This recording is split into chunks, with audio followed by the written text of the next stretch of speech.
Ils sont très bien installés, mais la star reste notre Ethan. Comme on lui dit, le talent n'attend point le nombre des années. Et cette station trouve tout son sens à notre invité, Monsieur Ethan, et bientôt 10 ans et déjà prodige, le plus jeune slammer du Burkina Faso.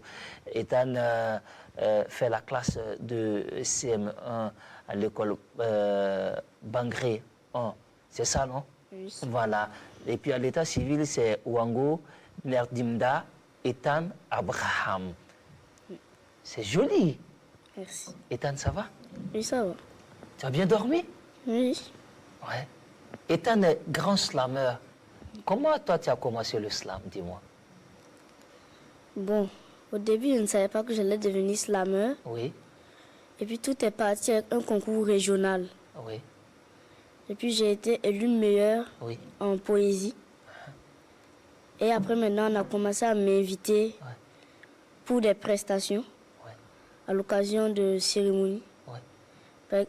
Parce que, par exemple, j'ai presté une fois Oui. à l'occasion de la journée du civisme. D'accord. J'ai aussi participé au FACE, Oui. Festival des arts, de la culture, de De l'éducation. l'éducation. Oui, mais malheureusement, arrivé là-bas, Oui. j'ai eu un problème de gorge Aïe, aïe, aïe. qui a fait que ma voix était partie. Oui. Mais malgré tout ça, j'ai quand même fini 4e. 4e. Ça s'applaudit quand même. Ouais. Tu sais que cela n'arrive 4e sur le plan national. Ah oui, sur le plan national, même pas régional. Hein. Mais tu sais que cela n'arrive qu'aux grands artistes. Oui. Cela n'arrive qu'aux grands. Parce que je connais pas mal de grands. Les Georges Ouedraogo, les Gata Ilebou, que j'ai suivis en 2005 aux Nuits atypiques de Koudougou. Voilà, avec Youssouf Ndour, Mewe et également Kumba Gaolo. Et ce sont des choses qui arrivent sur scène qu'aux grands. Et pour te dire que tu as tracé une belle carrière. Moi, je souhaite en tout cas beaucoup de santé et la longévité. Et un jour, je vais te recevoir ici, grand. Mais moi, je serai vieux quand même. Voilà. Alors, pour dire que ce monsieur, c'est comme... c'est ton papa, c'est ton encadreur. Oui. Voilà, ton encadreur qui est considéré comme ton papa. Je me dis, mais je m'en fous de ce monsieur sur ce plateau parce que la star, c'est Ethan. C'est plus, comment ça va? Oui, ça va bien. Ça fait plaisir, merci Oui, d'être merci avec nous, bien. c'est plus. Oui. Voilà. Alors, c'est plus, comment toi tu découvres cette pépite? Merci, Cheikh. Ouais. Ben, à la base, je suis enseignant. Ah, d'accord. Je suis enseignant, je suis le directeur de l'école primaire Bangre 1. D'accord. Et Ethan est notre élève. D'accord. Voilà, Ethan, c'est un élève de la classe de CM1, un brillant élève d'ailleurs. Ah oui. Parce qu'il est premier de sa classe. C'est incroyable. Voilà. Waouh. J'ai découvert en lui tout de suite des talents parce que depuis sa classe de CE1, les récitations que nous faisons au CM2, Ethan les maîtrisait par cœur. Une fois que je suis rentré dans sa classe, en ce moment il faisait la classe de CE2, je voulais quand même quelques noms pour des répétitions, parce qu'on devait participer aux compétitions de la SEP. Et quand je l'ai interrogé pour qu'il me fasse quelque chose, au lieu de réciter les textes de sa classe, il a récité les textes qu'on récite au CM2, notamment Afrique, mon Afrique. C'est pas vrai. Donc tout de suite, il m'a bluffé. Ah oui. Voilà, donc le choix s'est porté sur lui. On a commencé à travailler. Et depuis lors, il ne fait que progresser. Voilà, nous nous sommes dit, ben, qui sommes-nous pour arrêter ce que Dieu a décidé? C'est ça. Voilà, on va continuer à l'accompagner comme on peut. Merci. Une fierté pour vous, une fierté pour la famille, une fierté pour l'école, mais une fierté nationale. C'est clair. C'est ce qui t'encourage toujours ce qui nous encourage de l'accompagner. Et nous sommes dans la continuité de ce que nous faisons en classe, parce que c'est aussi une discipline esthétique. Et c'est des choses que nous enseignons en classe. C'est ça. Voilà.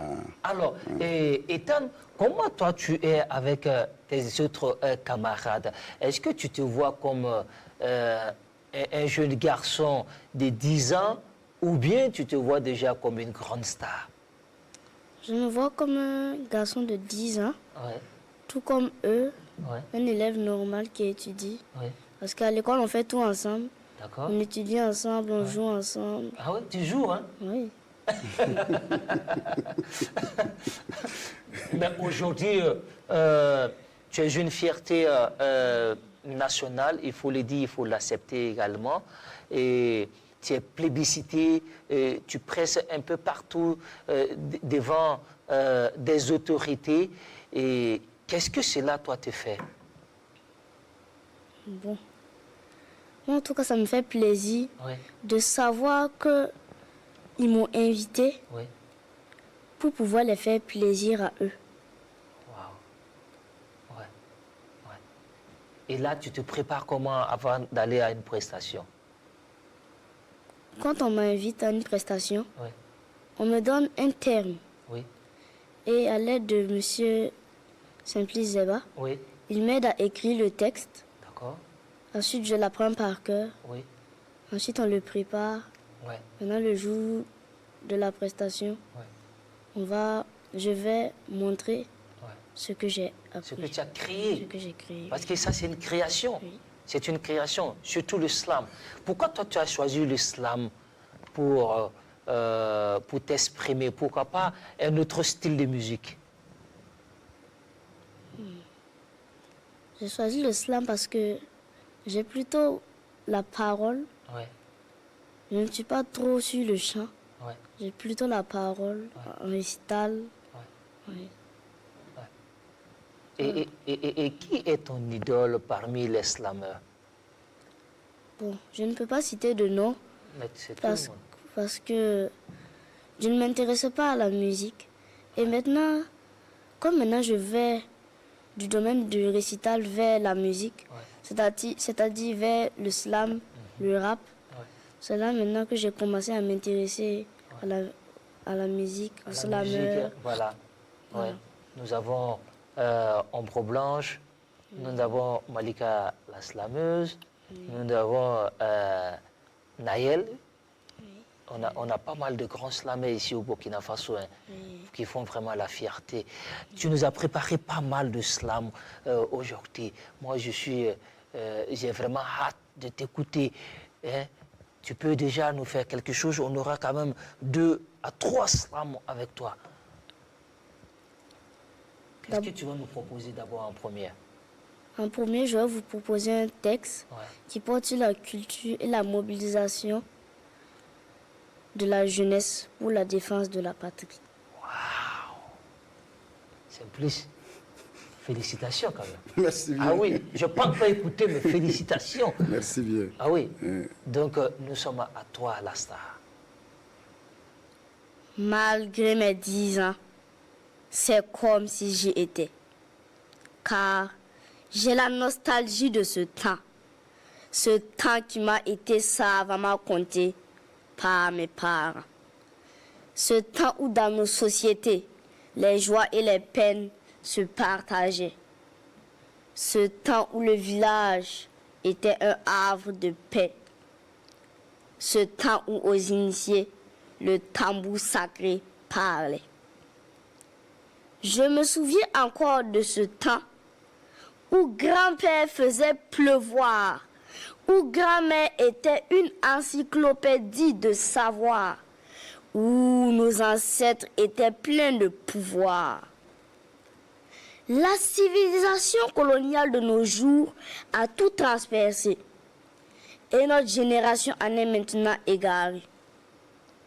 Un adage de chez nous à ce propos disait ceci, je cite, « Faut 5 amis, faut 5 ité, faut combattre, faut 5 d'abdeye. » Fin de citation. Petit à petit, avec tout ce qui nous arrive, nous finissons par comprendre que nous n'avons pas d'autre issue si ce n'est de redevenir nous-mêmes.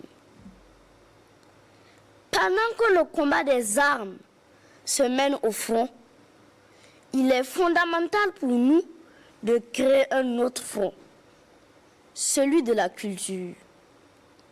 La culture est une arme redoutable. mais elle ne tue pas.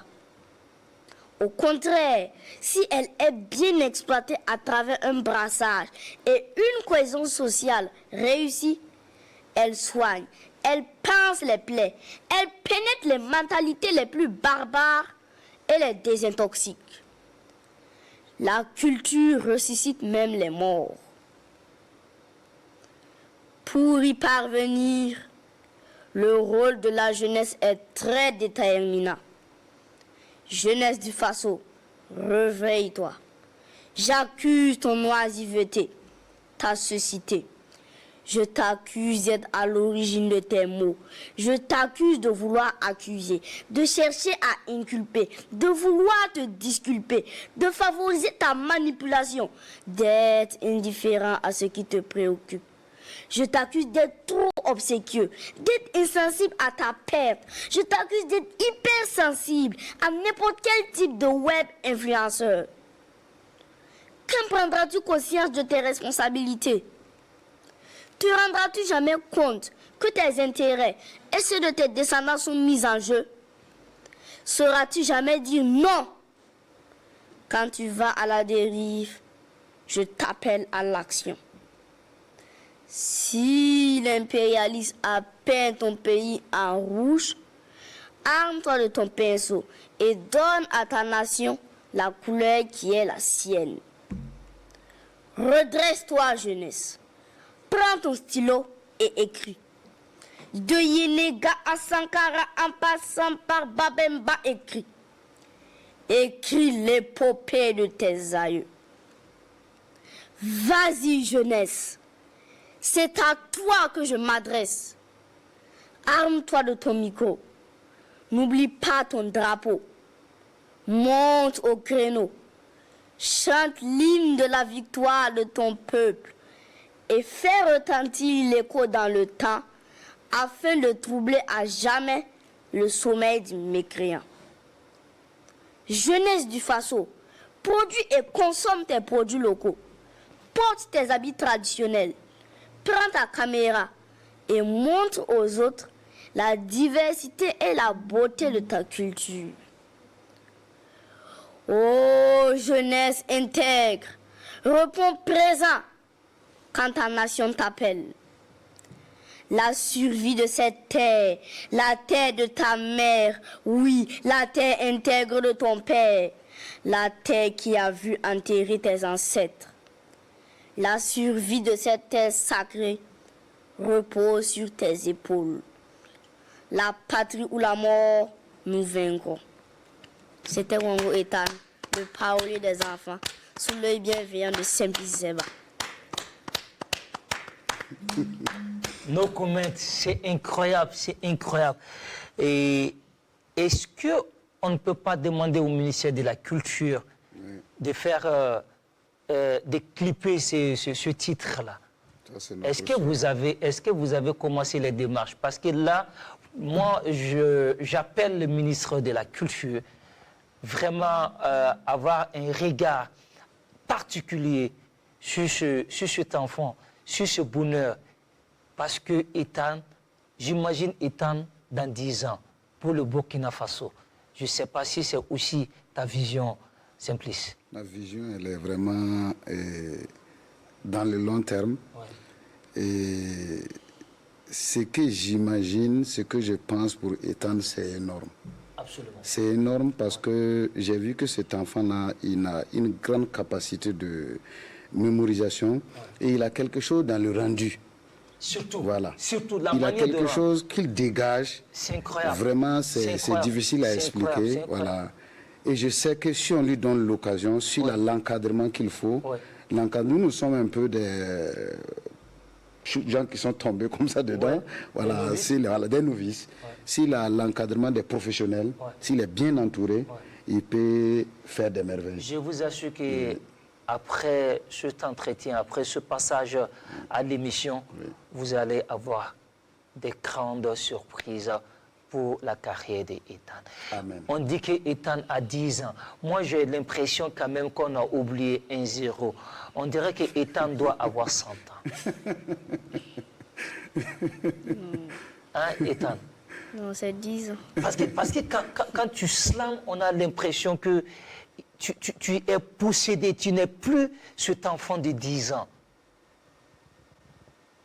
Tu comprends? Oui. Tu es d'accord avec moi? Il y a une énergie, il y a quelque chose qui te surpasse toi-même. C'est un peu mystique.